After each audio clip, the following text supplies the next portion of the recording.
कहते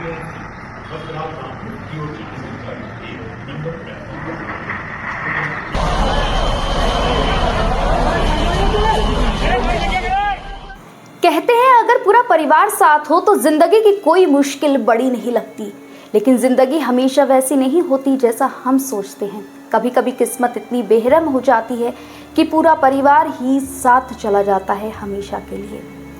ये तस्वीर एक ऐसे परिवार की है जो खुशी खुशी भारत से लंदन जा रहा था। सालों बाद सबने सोचा था कि अब हमेशा साथ रहेंगे हंसी खुशी, लेकिन शायद किस्मत को कुछ और ही मंजूर था और वो साथ दुनिया को हमेशा के लिए अलविदा कह गया। राजस्थान के बांसवाड़ा के रहने वाले डॉक्टर प्रतीक जोशी 2016 से लंदन में रह रहे थे। जैसे हर पिता हर पति चाहता है, उन्होंने भी वही सोचा, पहले खुद जम जाऊं फिर सबको लंदन बुला लूंगा। उधर उनकी पत्नी डॉक्टर कोनी व्यास उदयपुर के पैसिफिक मेडिकल कॉलेज से पैथोलॉजी की प्रैक्टिस कर रही थी। तीनों बच्चे प्रद्युम्न, मिराया और नकुल मां के साथ वहीं रह रहे थे। फिर आया वो दिन जिसका इंतजार सालों से था।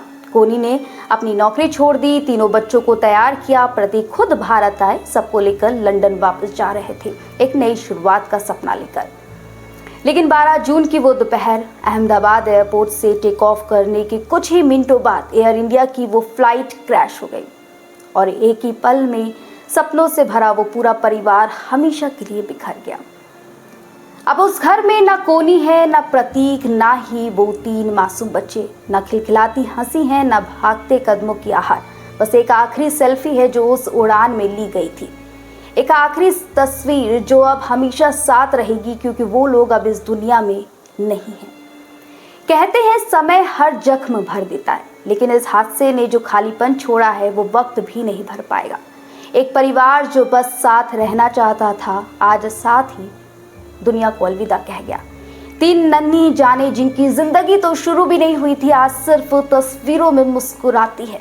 कोनी, प्रतीक जो एक दूसरे का हाथ पकड़कर एक नई दुनिया की तरफ उड़ान भर रहे थे, आज उस दुनिया से ही रुखसत हो चुके हैं।